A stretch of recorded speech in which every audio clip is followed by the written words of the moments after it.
What's up, guys, and welcome back to the Little Scale Cars YouTube channel. Today in the review box we have the Alfa Romeo Giulia TI Super. This one is from Hot Wheels. It is new for the mainline in 2025, but is it any good and is it worth adding to your collection? Let's take a closer look at it and see. Alright, so as always, let's get things started by looking at our casting.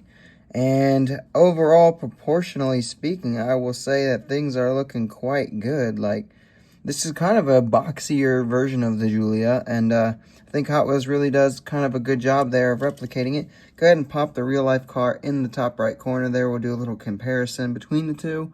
And yeah, that looks good to me. I don't know what you guys think, but in my opinion, it's pretty good. So let's break the casting down now.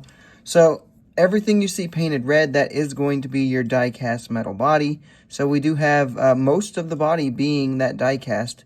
Now, we do have this front grille section is going to be that chrome look. That's going to be the interior, actually. And then everything that's white is going to be the base, including this front bumper. So it is broken down into several different pieces. The exhaust actually pokes out from the base here. So that interior kind of winds itself down into there, which is a cool choice. That's definitely engineered in a unique and cool way, in my opinion. I like it a lot. You do get a mirror on this casting, only on the one side, because it is a racing car, and that's just what they did back in the day. And yeah, all your body lines, the doors right here looking good. Little flicks and everything else that's on it, hood, everything looking good.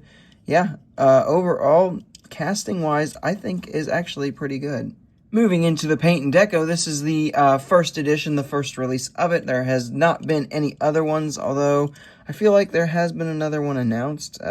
Yeah, but let's look at it. We've got this nice kind of enamel red here. Nothing really crazy going on with it, but it looks really good. You get the Alfa Romeo logos down here with the Momo sponsorship and a Hot Wheels sponsorship. Then you get the 63 with the, what is this thing called? The Quadrifoglio or something. And then you get a little tampo right there as well. So yeah, deco is actually pretty cool, and I can't find one that looks exactly like this that was a real-life car, but this one at least pays homage to something that was a real-life car. So, moving into our details. So, starting up front, we actually don't have any tampo work at all. We do obviously have headlights and a grille and, you know, bumper work and stuff, but it's all plastic and there's no tampos on it at all. I think being a piece of the interior actually helps it in this case. That does look a little bit better. Yeah, just, it's okay. Coming down the sides here, you have these kind of disc wheels, which I think look good and are a good choice for this particular car. Interior is a little hard to tell, but it does look like it's a pretty detailed interior as far as the Hot Wheels mainline goes. Coming to the rear section here, though, that's where we really shine. You get full taillights, which look really good, and then you get the little license plate saying TI Super as well. There's no other really tampos, anything back there like that, though. But yeah, still very, very solid when it comes to those details. And yeah, I mean, there's nothing up front, but it looks okay in my opinion. Like, it's not that bad. And I'm sure that decals wouldn't be too tough to make if you really, really were too bothered by that.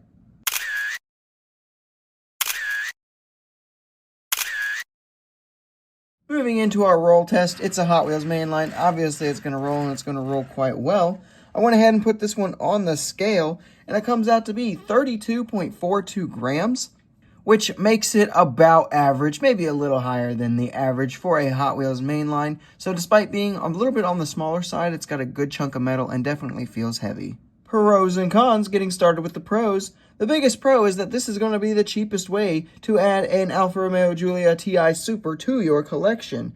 I think there's only other one. Kyosho, I think, has one. But don't even quote me on that. I'm not positive. But it's definitely going to be the cheapest and easiest way to get this car into your collection. The second big pro is going to be the cool engineering. I really like how the interior is worked with that exhaust and then kind of brought up front too, to at least give you some chrome up front for a lack of the tampo work. Yeah, so I think that was engineered, the interior section especially, quite well and looks cool. Moving into the cons, though, I'm not going to count the missing front tampo work as a con, because I think there's two things that are bigger and more unsightly. And that first one is going to be the blue windows. What is going on with that? That is a choice for sure, and I'm not quite sure it was a good choice. It doesn't really work with this car, and honestly, I don't think it ever really works. But yeah, it really just doesn't not work in this particular deco, especially. And then the other one is going to be the white base. So if the base was just the base, I think the white base would have looked good and kind of worked with the livery. However, when the bumper is a good chunk of like what you can see when the car is just sitting neutral, that being a different color, while it doesn't look bad, I think it would have looked better if it had been like body red and kind of matched a little bit better. For some quick size comparisons, here it is with some other Alfa Romeo Giulias that you might have, with the Alfa Romeo Giulia from Hot Wheels over here on the left, and the Alfa Romeo Giulia from Matchbox over there on the right.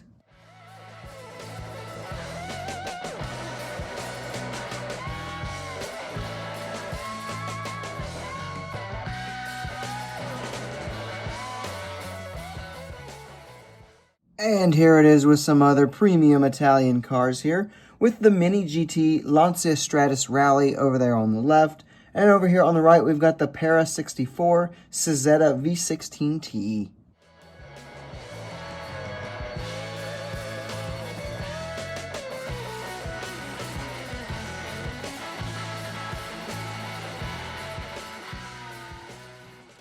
Alrighty, it is time to find some overall scores here. So the hype level, I'm going to give it an 8.9. This one was actually very easy to find, and I was a little disappointed with how easy it was actually, because I thought people were going to be a lot more excited for this one than they actually ended up being.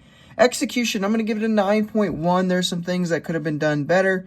Tempo work, let's see, the base being like body colored, and then windows should not be blue. Sorry, not even gonna talk about that one. The feedback has been mostly positive. Again, it's the blue windshield that seems to be most people's gripe with the car, and that is completely understandable. I'll give it a 9.25 as far as feedback goes.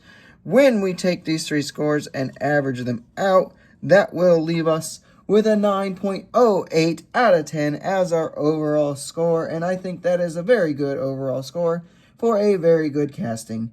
The engineering choices were really cool, especially with the interior exhaust poking out and then the grille work all being one piece. Very cool. I like that a lot. Paint and deco on this one are definitely good, and I think that that was a really cool first choice for the casting. It really fits it quite well. There's the few odd things that really shouldn't have gone on, like the blue window and then the base being white, which wraps up into the bumper. Yeah, probably a better way of going about that one. Those take away a little bit from this release, but that's not necessarily a jab at the casting because, you know, I'm sure we'll get clear windows down the line at some point and a bumper that matches the rest of the paint. So, when you factor in that this is the mainline price, $1.25-ish, I think that this is an absolutely easy one to pick up and add to your collection. And especially this deco, I don't think you're going to want to be missing out on this one. If the blue windows bother you that much, wait till another one comes out and do a window swap.